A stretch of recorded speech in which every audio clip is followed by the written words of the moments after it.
In Ashwini, Ketu is fighting the battle. In Magha, Ketu has finally attained the seat of power. Magha is addressed by the ancient seers as the royal seat of power because Magha is where the Buddha sits and directs his disciples. Real power is not controlling others but controlling yourself. Mastering others is strength. Mastering yourself is true power. Magha is the supreme seat of power where the enlightened beings dwell, where Buddha, Mahavira, Jesus, Prophet, these enlightened masters dwell, because real power is when you conquer yourself.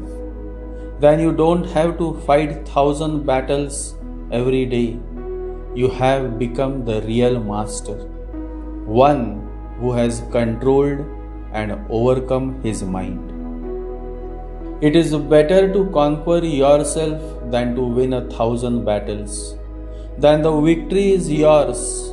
It cannot be taken from you, not by angels or by demons, heaven or hell, says the Buddha. Real power is when you are out of mind. That is Ketu. Real power is when you are out of mind. That is the state of a Ketuish person.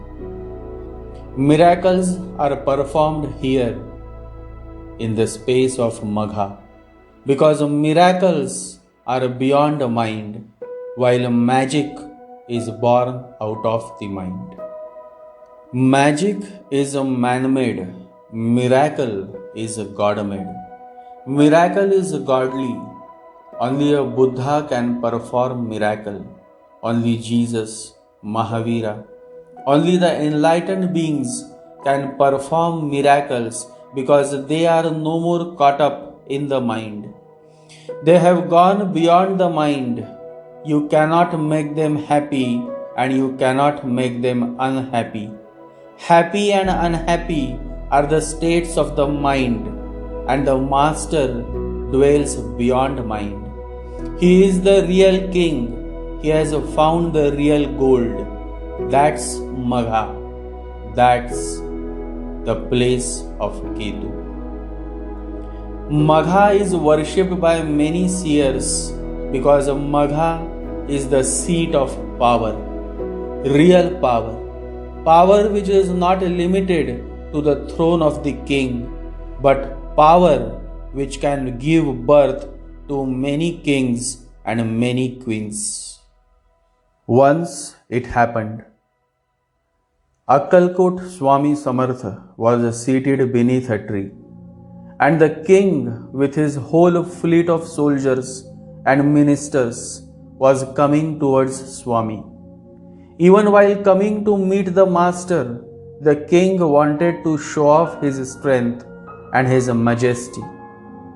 The king must be a Magha Rahu man because Rahu in Magha likes to show off a lot. When the king stepped down from his chariot and bowed before Swami, Swami got up and gave a tight slap on the king's face. The king was taken aback. Real saints are not cats but lions. Swami raised his hand, looked at the king and said, I create kings like you every day across this world. Next time you come, don't come with all this show off, else I will never meet you. The king started crying like a child. He touched the feet of the master and said, I am sorry, and I am so grateful to you for opening my eyes, bringing awareness to my being. Next time I will never come with all these soldiers and ministers.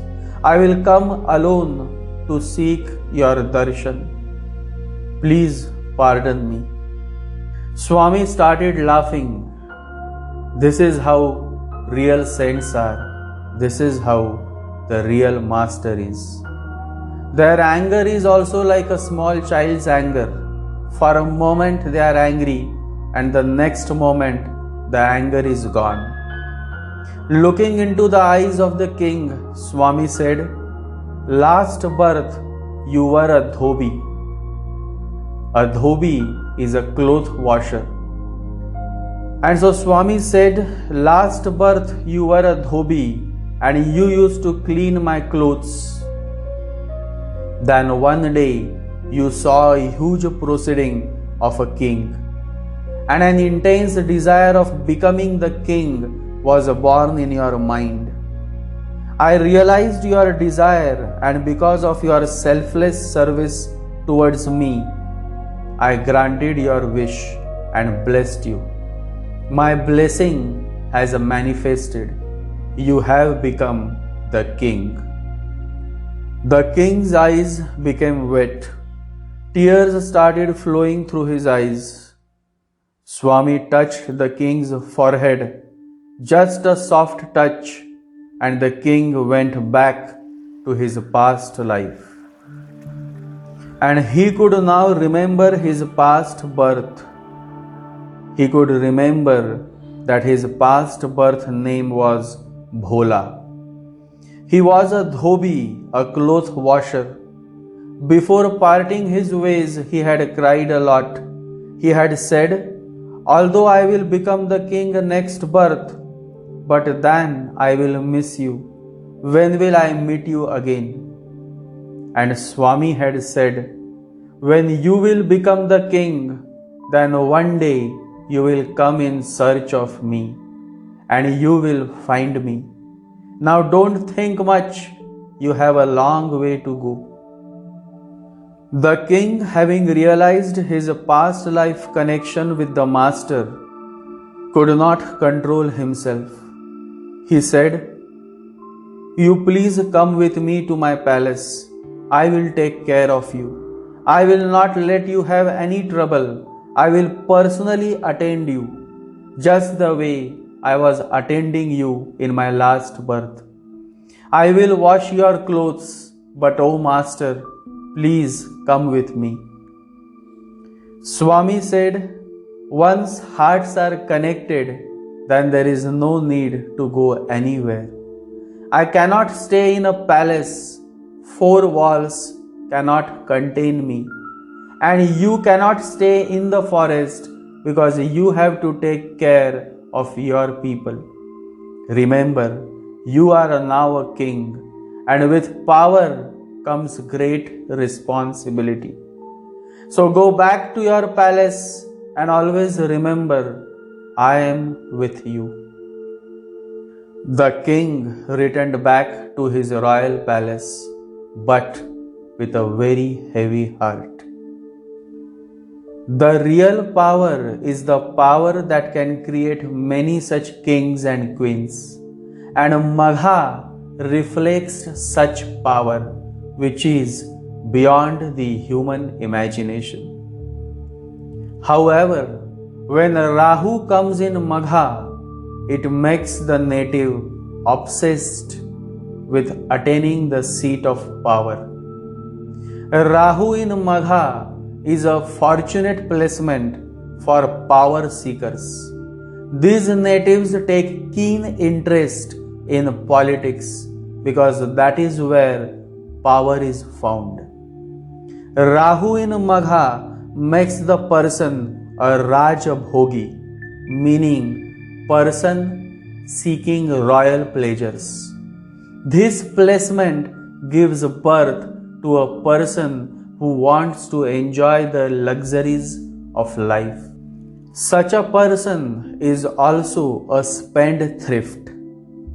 Rahu in Magha is a perfect placement that brings much trouble to the father of the native or fatherly figures, or at times the father is absent because of early death. Rahu in Magha is a perfect dramatic character. They do exceptionally well in the field of drama and acting. Legendary actor Amitabh Bachchan has Rahu in Magha. Interestingly, he played the lead role in the movie Sarkar Raj, whose slogan was, "Power cannot be given, it has to be taken." What a coincidence! Rahu in Magha native, Mr. Amitabh Bachchan, and the role he played was of a power seeker. One of the finest Hollywood star, George Clooney, also has a Rahu in Magha Nakshatra. Rahu in Magha natives are impressionist when it comes to performing on the stage or before the camera. They want to make most of it in the shortest time possible. They are born individuals. Individualism means a lot to them, and so they focus on their performance and don't worry much about the crowd, the people. Always remember, a man who wants to lead the orchestra must turn his back on the crowd. A girlfriend having Rahu in Magha is very demanding by nature, and so is the boyfriend having Rahu in Magha. These natives are obsessed of showing off, of much pomp and shining, and becoming a center of attention. They crave for an applause.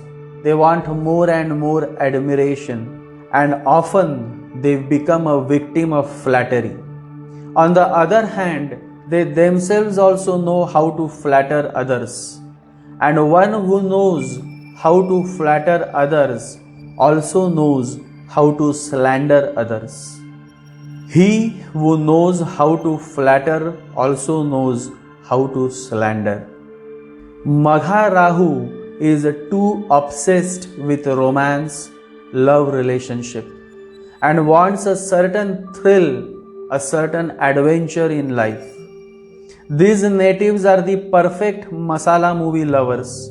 These natives always are looking for a variety, because variety is the spice of life, and the native having Rahu in Magha always wants some masala, some spice in their life too. Variety is indeed the spice of life. We all want surprises. This Rahu brings intense desire of learning. If other placements are positive to this Rahu, then a good student is born out of this placement, but not a disciple. A student is someone who is just curious. He is in rush. He is not willing to be patient. He is in rush because he wants to gather all the knowledge as much as he can, so that he can make use of it in the market and earn money. There is nothing wrong to be a good student. It is just that the stage of student exists at the very base level. A disciple is an altogether different phenomena. A disciple can wait. He can wait for eternity because he is not in rush. He has surrendered himself at the feet of the master. Remember, a student never surrenders. He remains just on the circumference, but a disciple has surrendered. He is no more separate from the Guru. He has merged at the feet of the Guru. Oneness. A disciple is not interested in gathering knowledge from the outside world, but from within. And that makes a disciple far superior to a mere student. A disciple is a rare phenomena. It is very easy to be a student because the student is searching knowledge. The student can only meet the teacher. He can never meet the master. The reality of the master will remain hidden to the student. The student functions from the head. He functions logically, rationally. He gathers knowledge. He becomes more and more knowledgeable. Finally, one day, he will become a teacher. But all that he knows is borrowed. Nothing is really of his own. A student can become a teacher, but not a master. Rahu in Magha is searching for knowledge. He or she just goes on accumulating knowledge. They can become a good student, but not a disciple. A disciple is always patient. He can wait and wait and wait because he has tremendous faith in the master. A student is always impatient. A student is always demanding. A student is a commercial product who just pays to learn, and the teacher is one who charges money to pass on knowledge. It is a very commercialized arrangement, and you cannot expect sharing of the beyond in a commercialized environment. And so the student may learn and become a teacher someday, but not a master. Because to become the master, you first have to become a disciple. To experience God, you first have to become Arjuna. You first have to become Ananda. You first have to become John. These were the greatest disciples. The love between the master and the disciple is beyond the power of expression. The relationship between a student and a teacher is that of the head, and a relationship between a disciple and a master is that of the heart. It is a love relationship, mad in the eyes of the world, utterly mad. In fact, no love is as total as the love that happens between the master and the disciple. Rahu in Magha spoils all the possibilities of becoming a disciple.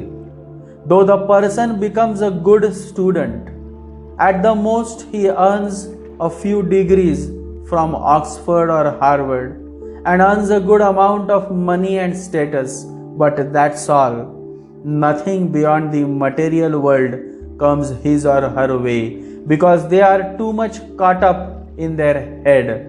The focus is on learning from a teacher, because to learn from the master, you need to surrender yourself at the feet of the master. You need to have patience, and to have patience, you need to have unwavering faith, which is absent in a Rahu Magha native. Rahu in Magha is a state of a corrupted conscience, and a corrupted conscience cannot become a disciple, cannot melt into the master, cannot evaporate, cannot merge, cannot surrender.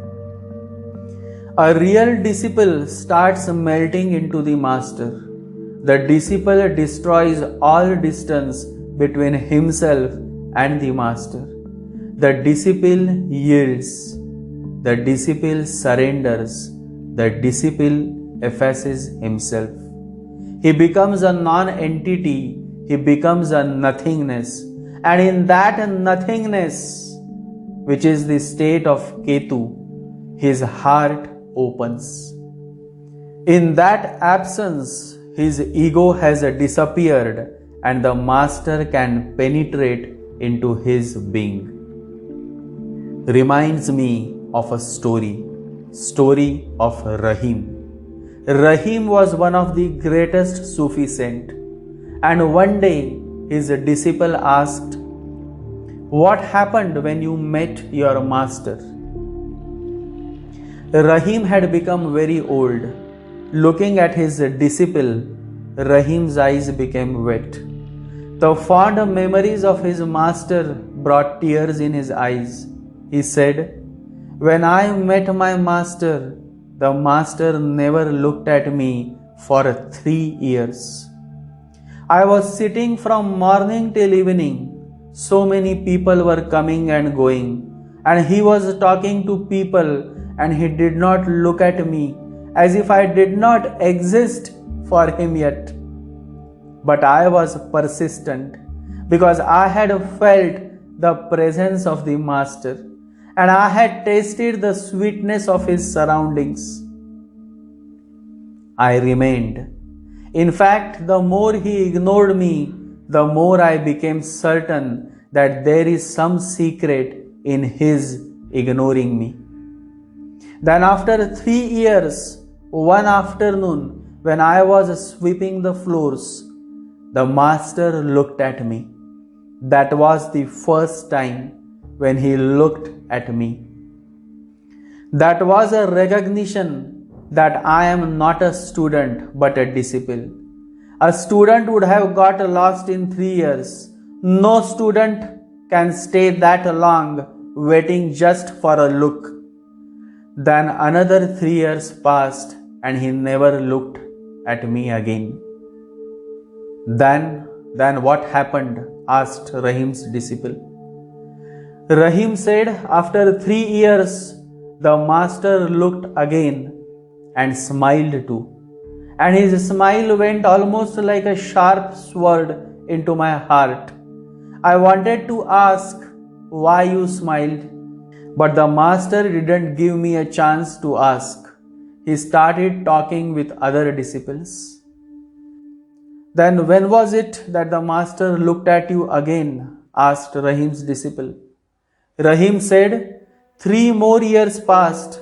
Then one day he called me, kissed on my forehead and said, my son, now you are ready.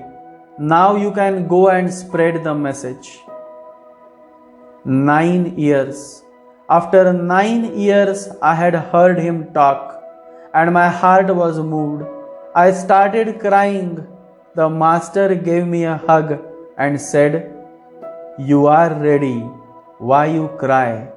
I am with you. That was all. The Master said, you are ready and now you can leave and spread the message. No message was shared in words, just a touch, just the omnipresence of the Master and his order. And I was set on my greatest journey of life, the spiritual journey. For 9 years Rahim had been there.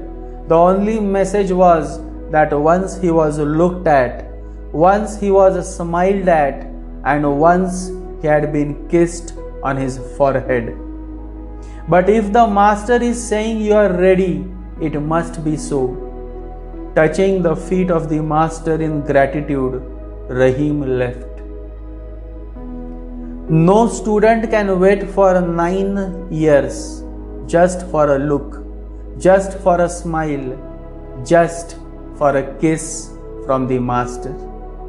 A student is always in rush. Rahu in Magha can give birth to a good student but not to a disciple. To become a disciple, you need more than what a student has.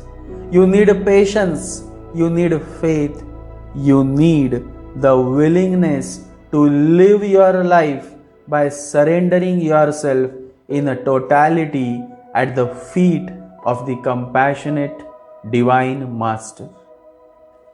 Ekalavya learned the art of archery just the way Arjun learned from his teacher Dronacharya. Ekalavya remained a student.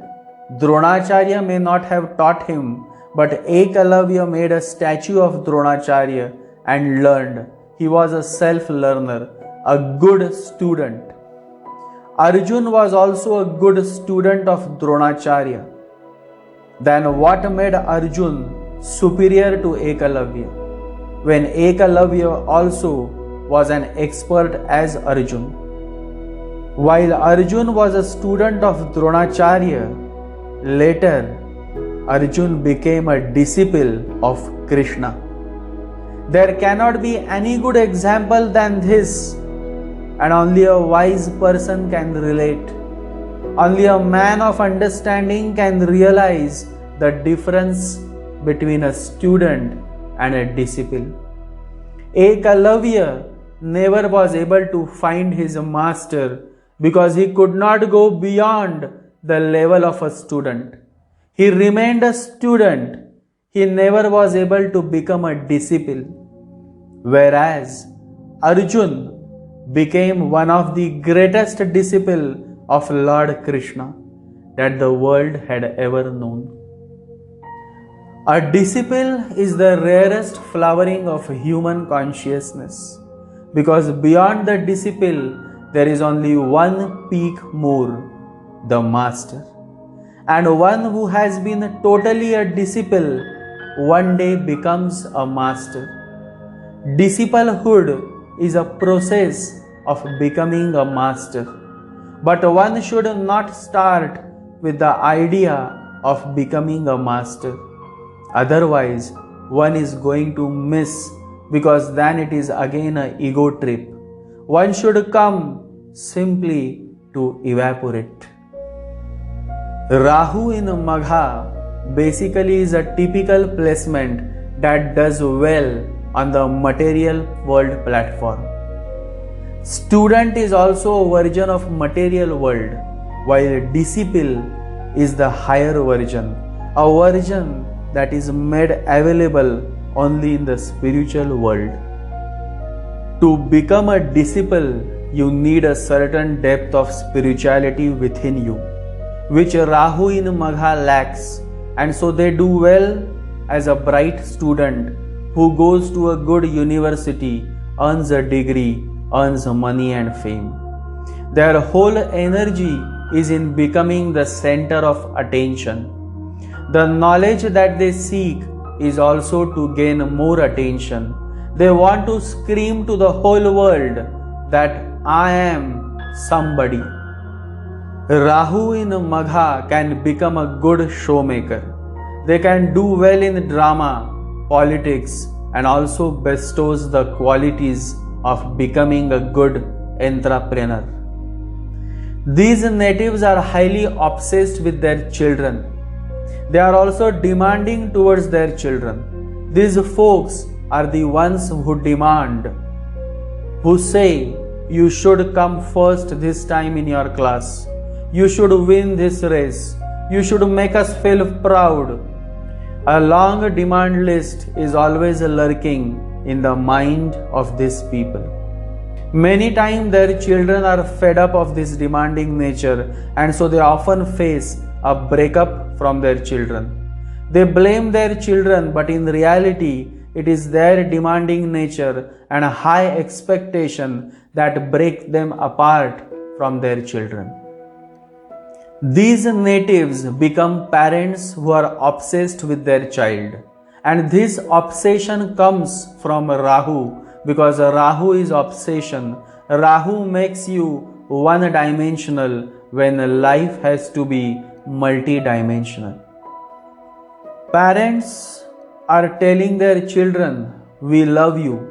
And they are the people who destroy their children. They are the people who give their children all kinds of prejudices, all kinds of dead superstitions. They are the people who burden their children with the whole load of rubbish that generations have been carrying. And each generation goes on transferring it to another generation. The madness goes on becoming mountainous. Yet, all parents think they love their children. If they really loved their children, they would not like their children to be their images, because they are just miserable and nothing else. Life has not been a blessing to them but a curse, and still they want their children to be just like themselves. What an irony. Even before the child knows what a doctor means and what engineer means, the parents who say we love our child goes on brainwashing their child, dumping their failed dreams of becoming a doctor or an engineer on their child. They go on feeding the child's brain, you should become a doctor, you should become an engineer, and then they smile and say, we love our children. If you love your children, then you will never cast your dreams. You will never enforce your dreams on your child. You will give him or her full freedom to become whatsoever they wish to. Because that is true love. Love is not demanding. Love is giving freedom to the person you love. Love can never possess. Love can never demand. Love is giving freedom to the other. Love is an unconditional gift. It is not a bargain. The very first lesson for natives having Rahu in Magha is love the person but give total freedom to the person you love. If you love your wife or girlfriend, give her the freedom to breathe and let her make her own decisions. If you love your daughter or son, give them the freedom to make their choice of career. Don't force your desires and dreams on your children. They are not products that should carry the labels that you want. They are living beings. They are individuals. Let them have their life. Let them have their freedom. When you give freedom to somebody, you have given the greatest gift, and love comes rushing towards you. Rahu in Magha natives are good parents, but they miss to experience love from their children because they become too demanding and too possessive, and at times the child dies early in life, leaving the Rahu Magha native in a deep shock. Joe Biden, the current president of United States, having Rahu in Magha, lost his first wife and 2 children. His daughter died in a car accident and his son from second marriage died of brain cancer. Rahu in Magha attracts many tragedies in life, and many of them come suddenly, pushing the native in a deep shock. Interestingly, Joe Biden and Barack Obama both have Rahu in Magha Nakshatra, and both attained the seat of power, Magha, when Obama became the first black president of the US and Biden became the vice president. While Biden had to face tragedies in his mid-30s, Obama had to go through many difficulties and tragedies during his childhood days, since he was raised by a single mom and later by his maternal grandparents. These natives find good shock absorbers because Rahu in Magha brings many shocking moments in their life. The best shock absorber is laughter, and so the native having Rahu in Magha should learn to laugh, should take it easy. When Obama became the president in 2008, the US was in deep economic recession. War and poor economy had led to a gloomy environment across America. And that is when he truly became a great shock absorber for his country. He tried to bring the aloha spirit among his people, his countrymen. Generally, natives having Rahu in Magha avoid being too serious because seriousness is illness. Seriousness stops you from being yourself. You miss humor, you miss life. Seriousness is illness. Seriousness has nothing spiritual about it. Spirituality is a laughter. Spirituality is joy. Spirituality is fun. Rahu in Magha is a unique combo that gives a feeling to the native as if his life is like a roller coaster. Life is like a roller coaster. It has its ups and downs. But it's your choice to scream or enjoy the ride. These natives go through many sudden high and sudden low phases of life. However, if the native's birth chart has overall positive placement of planets, then even though while going through the low phases of life, they never lose their enthusiasm. Success consists of going from failure to failure without loss of enthusiasm. Investments in stock markets is a favorite subject for Rahu in Magha natives. Many also become good investment bankers with this placement. They like to risk. It is said that you should take risks because if you win, you will be happy. If you lose, you will be wise. Rahu in the Magha nakshatra of a great gambler, which is Ketu, makes the person a high risk taker in the matters of stock market and investments.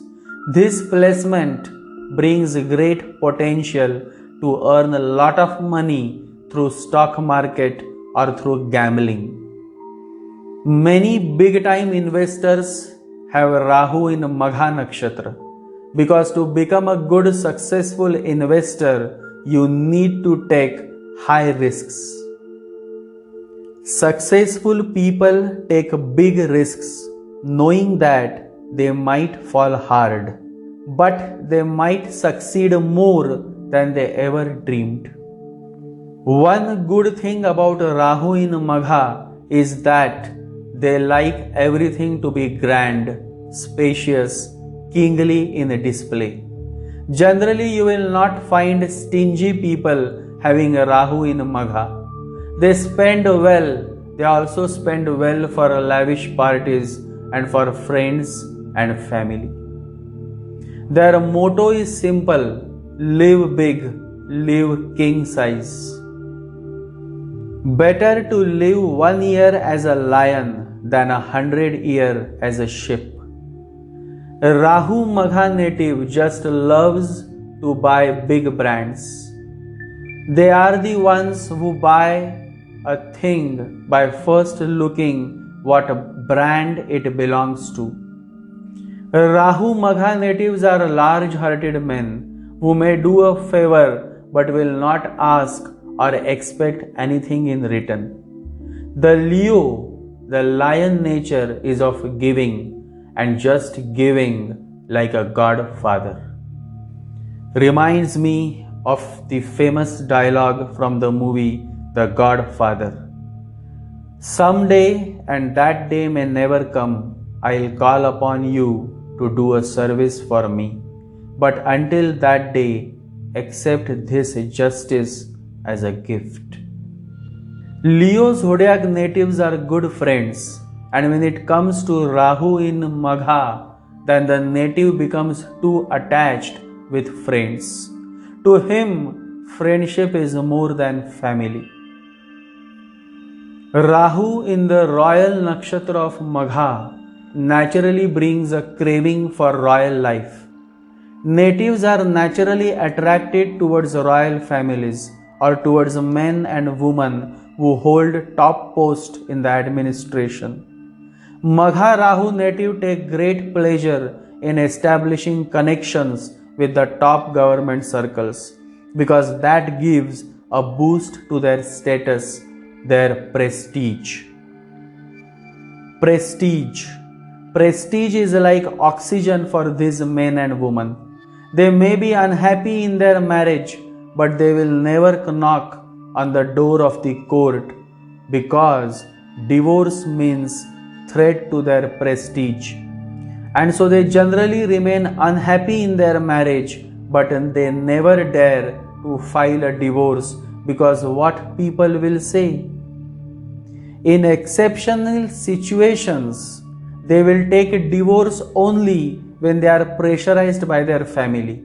Otherwise, they generally want to keep their image as crystal clear as possible. These natives generally don't wait for others' approval of their talent. They go out in the market, roar like a lion, and build their own brand. Instead of begging to be picked by others, you have the choice to pick yourself and build your brand. That is what Rahu in Magha natives like. Instead of begging for a seat, these natives build their own table. For Rahu in Magha natives, driving on the road to greatness is possible when they bring humility, service, and character to their being, and self-realize the fact that greatness is not found in position or prestige or power. Greatness is not found in possessions, power, position, or prestige. It is discovered in goodness, humility, service, and character. In this universe, three prominent energies dwell. The Sanskrit scriptures address them as Sattvic, meaning pious by nature, Tamasic energy, meaning devilish by nature, and Rajasic, meaning pleasure seeking by nature.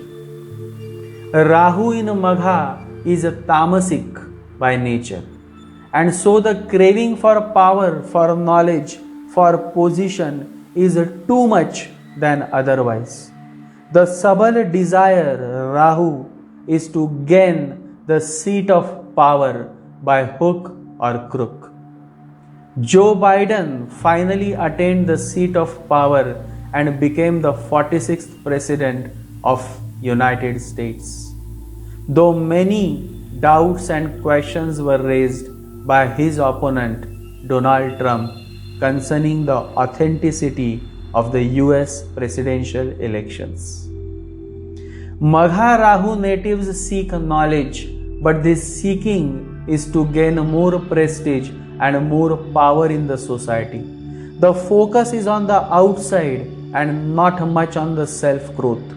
The whole focus is on the outside pomp. The more the pomp, the better. Truth is hard, but truth can also liberate you, transform you into a much evolved being, only if you are able to accept the truth. Rahu in Magha is a determined individual who is power hungry and also hungry for attention. It is said that whatsoever you wish, whatsoever you desire, someday during a certain birth cycle, your desire manifests.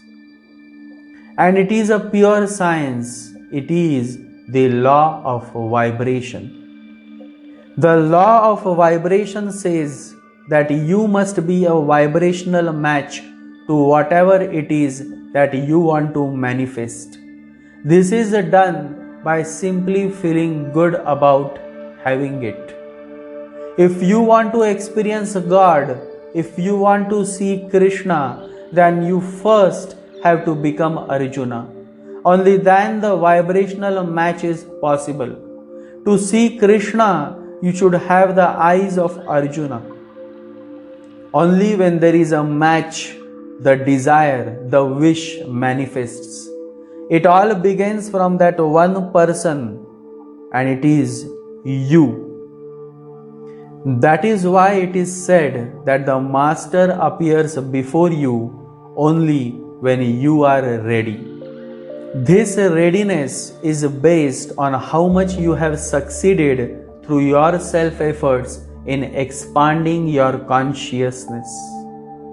The term discipleship defines the effort to live a life of service with its inevitable expansions of consciousness.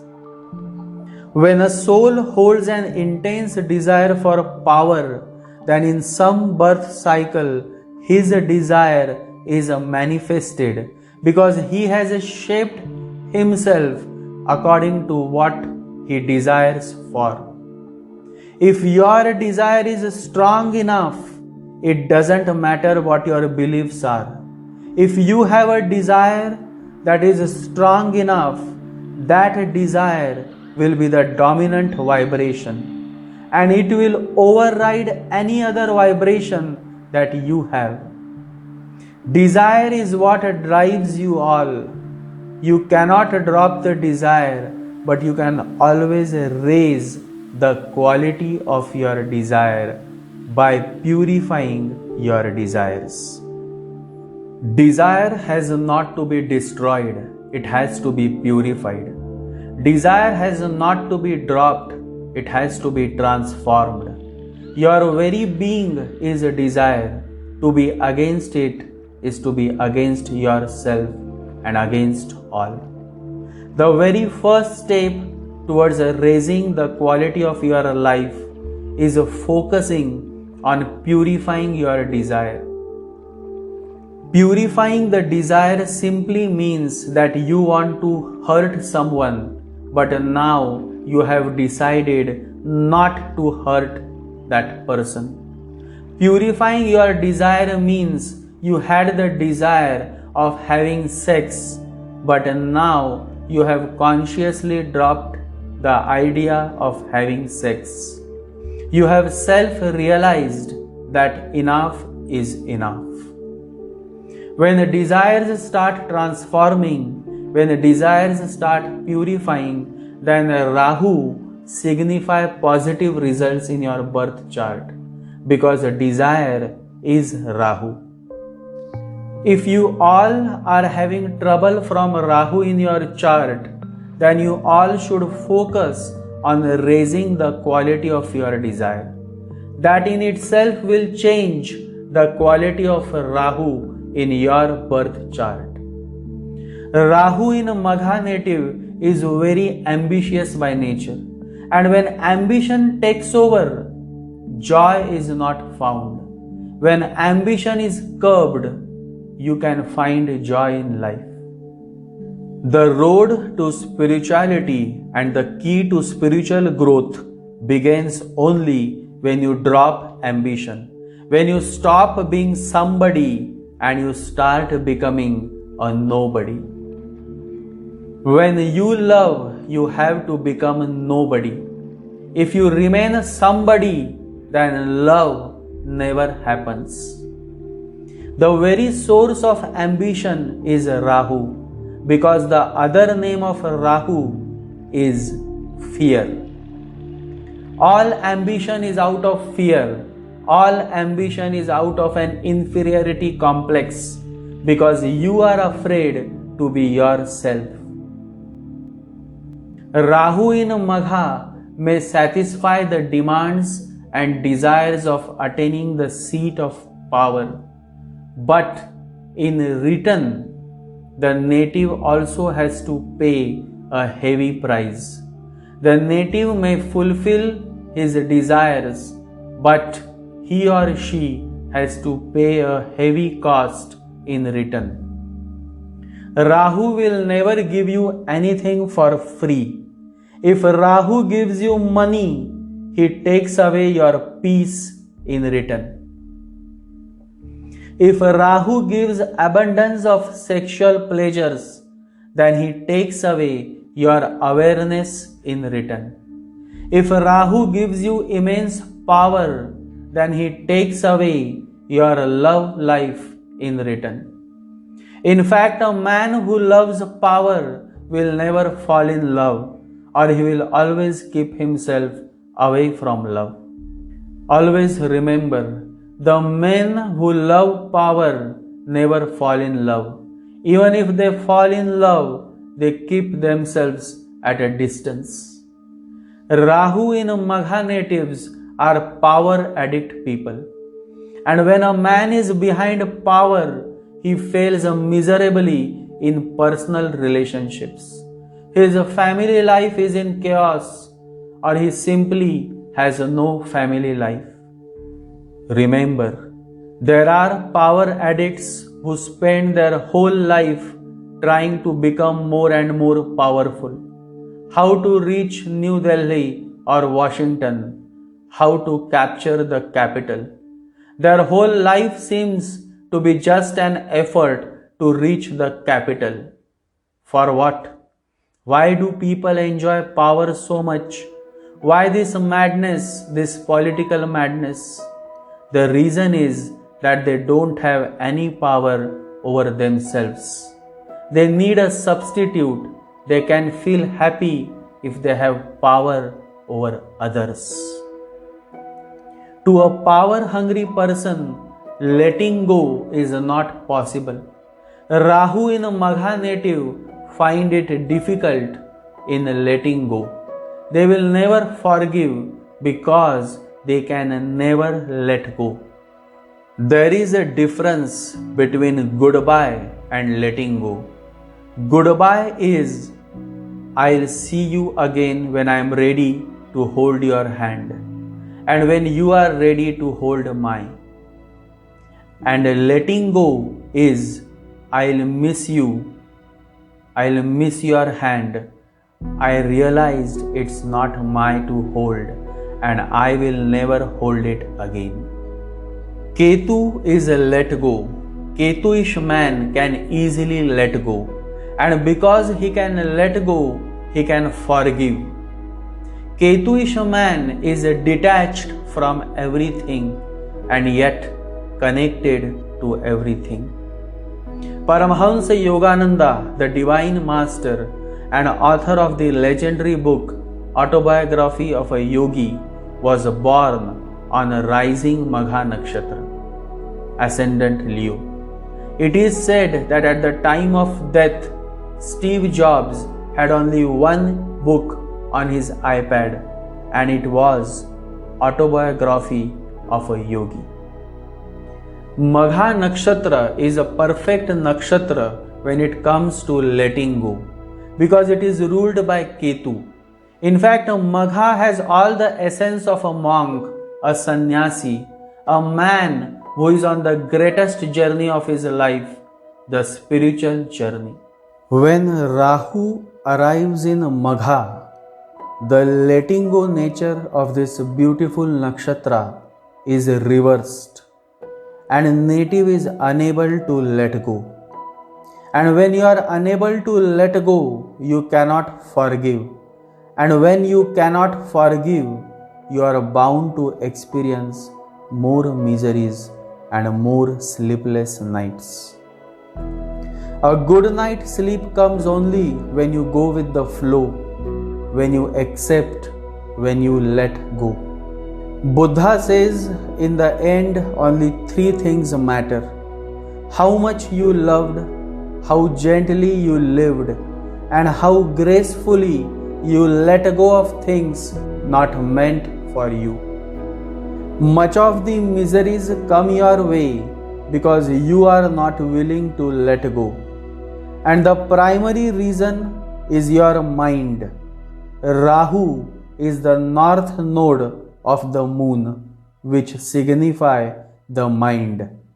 And Rahu loves to cling, and a man who goes on clinging is bound to lose the person or thing he clings to. You can only lose what you cling to, says the Buddha. Rahu in Magha native just clings to power, and so they always are under the fear of losing the seat of power, which is Magha.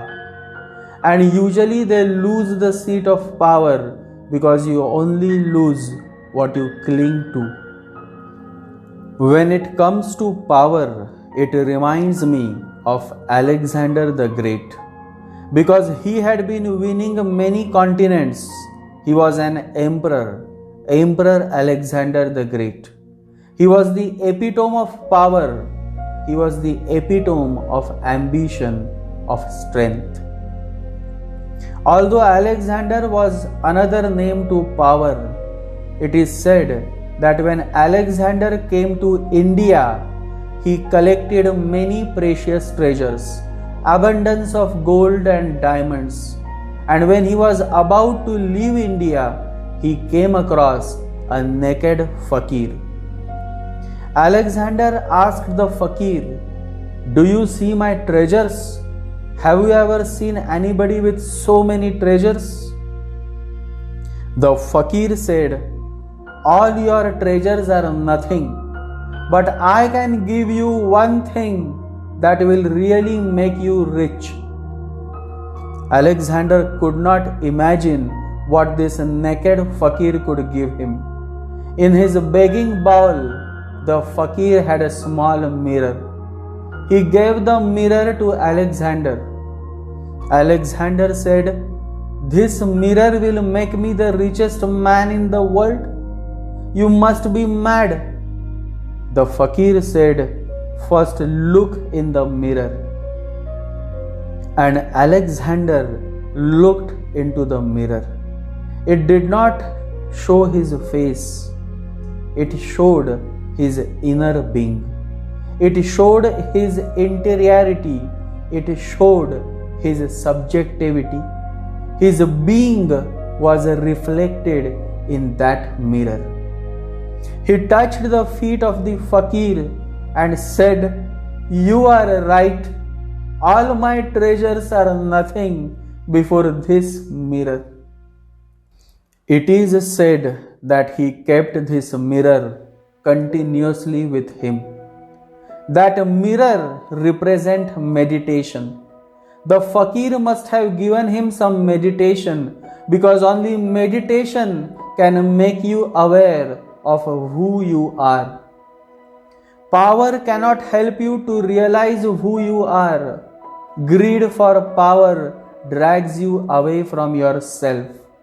You go on killing thousands of people just to gain more power, more territories, but within you remain a restless, miserable man. Power is not bad only if it is in the hands of an awakened being, a Buddha, a Christ, a Krishna, a Mahavira. Power becomes bad when it is in the hands of an ignorant, corrupted being. Rahu in Magha does well when the individual or the native has brought much awareness to his being. Then through the seat of power, that is Magha, he can help the common man, the nation and its people. It is a myth that power corrupts you. Power cannot corrupt you unless you are already a corrupt being. Power simply brings your corruption into action. People are full of violence, greed, anger, passion, but has no power. So they remain a saint. To be violent, you need to be powerful. To fulfill your greed, you need to be powerful. To satisfy your passions, you need to be powerful. So when power happens into your hands, all your sleeping dogs start barking. Power becomes a nourishment to you, an opportunity.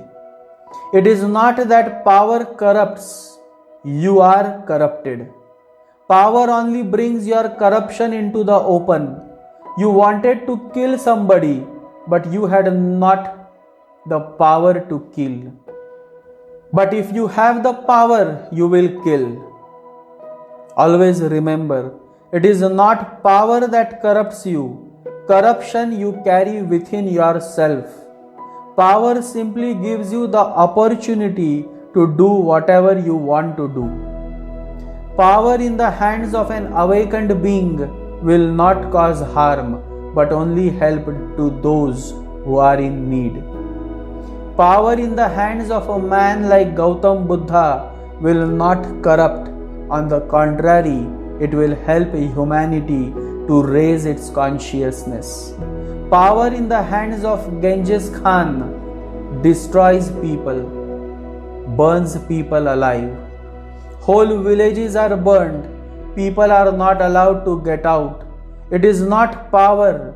This man, Genghis Khan, must have been carrying all these desires in him.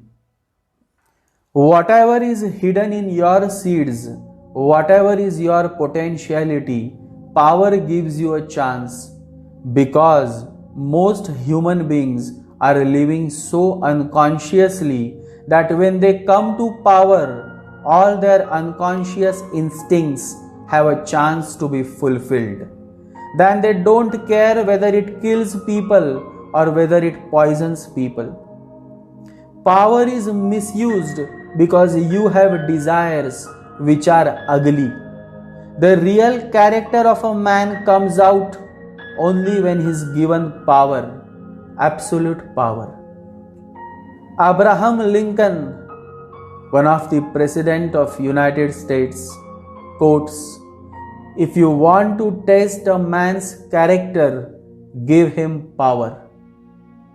Rahu in Magha is not a bad placement because it brings power. It is a great placement for someone who aspires to shine in politics, in drama, in acting, in modeling. Power is not bad. That is what the society has been labeling always, that power is bad. Power corrupts you. No, power is not bad. If you are not bad, if you are living with awareness, then power in your hand is not bad. For thousands of years we have condemned power without thinking that power has not to be condemned. People have to be cleaned of all the ugly instincts that are hiding within them, because everybody is going to have some kind of power or other. Rahu in Magha natives are power seekers. The intense subtle desire is to attain the seat of power, which is good as far as you clean all the ugly instincts that are hidden within you. And to cleanse yourself, the only way is by meditating every day. Meditation is a process of getting rid of the whole past, of getting rid of all diseases, of getting rid of all the pus that has gathered in you. It is a painful, but it is cleansing, and there is no other way to cleanse you than meditation. Just the way the physical body needs a good bath every day, similarly, your inner being also needs a good bath every day, and it comes in the form of meditation. One of the known Hollywood stars, Hugh Jackman, says, "Now I meditate twice a day for half an hour. In meditation, I can let go of everything. I am not a Hugh Jackman. I am not a dad. I am not a husband. I am just dipping into that powerful source that creates everything. I take a little bath in it."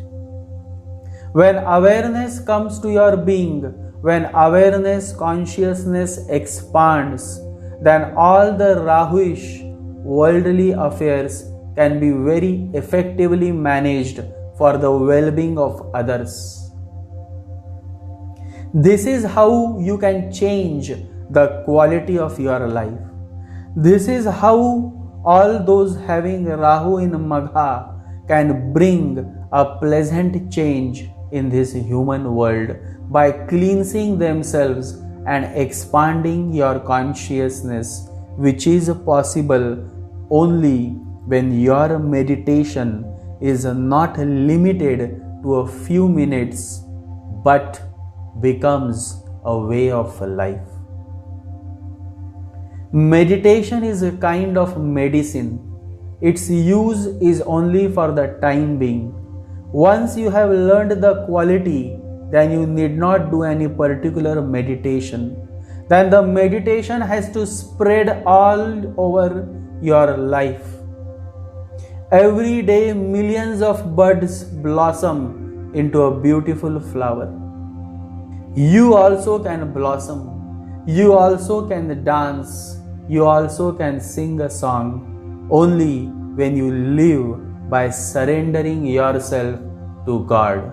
Only when you start meditating on God's holy name. Chant the name of the Lord every day with unconditional love, with no expectations. And then the miracles will start happening. Miracles happen every day. We miss to see these miracles because we are still blind. And the fakir has given us a mirror. The fakir must be a really mad person because he is giving mirror to blind people like us. But the mirror he gives is the most wonderful gift of the beyond. The mirror is a meditation. Through meditation you can see. It is only through meditation that you will gain a new perspective towards life, a fresh perspective, a new vision. Meditate with love because it is only through love, unconditional love, that you can experience the beyond, the godly, the divine. And that's what Magha is all about, the divine seat of power, where the enlightened beings sit and direct this human world. I humbly prostrate before the divine seat of power, Magha, the majestic star where the angels dwell. Angels represent the totality of life, innocence of life, and celebration of life. Magha is the home to angels, and Rahu in Magha natives perfectly understand the fact that a life is not logic, that a life is not a philosophy, life is a celebration. The real meaning of creativity is loving whatsoever you do, celebrating it as a gift of God. Rahu in Magha brings creativity because they love whatsoever they do. They dance, they sing, they are perfectly aware that the true religion is in celebrating life. They don't analyze, they celebrate life. When you celebrate, the whole existence participates with you. To be able to celebrate life is religion. In that very celebration, you come close to God. If one is able to celebrate, God is not far away. If one is not able to celebrate life, then God does not exist for him. God appears only in deep celebration. When you are so full of joy that all misery has left you, all darkness has left you. God comes only to an open mind and not closed mind. You have to open up to the existence. You have to share your thoughts. You have to express yourself without thinking who will say what. Rahu in Leo's Magha gives that open window to express, to sing, to share, to dance. Dance, but when you dance, become the dance. Don't let the dancer, that is the ego, control you. When you sing, become the song. When you love, become the love. The Divine Master says, I love because my love is not dependent on the object of love. My love is dependent on my state of being. So whether the other person changes, becomes different, friend turns into a foe, does not matter, because my love was never dependent on the other person. My love is in my state of being. I simply love. The solution to all the miseries of human life is found only in one word: love. Love can heal, love can forgive, and love can lead you to the state of liberation, moksha. That is the stage of Buddha. That is the stage of Ketu. Leo is indeed the sign of individuality, and only an individual can truly love. Only an individual can understand the essence of true love, because he is not bothered about the society. He is not chasing respectability. He is happy to be. He is not interested in becoming. The best gift you can give yourself is the gift of being yourself. Be who you are and share what you feel, because those who mind don't matter, and those who matter don't mind. Freedom is the fuel. Freedom is the foundation of a blissful life. But this freedom should come from within. Inner freedom. Inner freedom is possible. It happens as you go deeper and deeper into awareness. Watch your body. Watch your thought processes. Buddha says, watch, witness the whole process of your thoughts. Slowly, slowly, you will be aware that you are not any thought. You are not a mind at all. You are a pure witness. The experience of pure witnessing is the experience of total freedom. But it is an inward phenomenon. And a man who is inwardly totally free has no hankering to be outwardly free. He is capable of accepting nature as it is. Such a man lives with acceptance. To such a man, Buddha calls Tathagat, one who has experienced total freedom within. One who is the real lion, the real guru, the real master, who reigns over the space to which the world calls Magha, the seat of power. Real power whose roots are found in the seed of love. Love to all my listeners, and remember to meditate every day. And when you meditate, always remember you are not alone. God is with you. Meditate.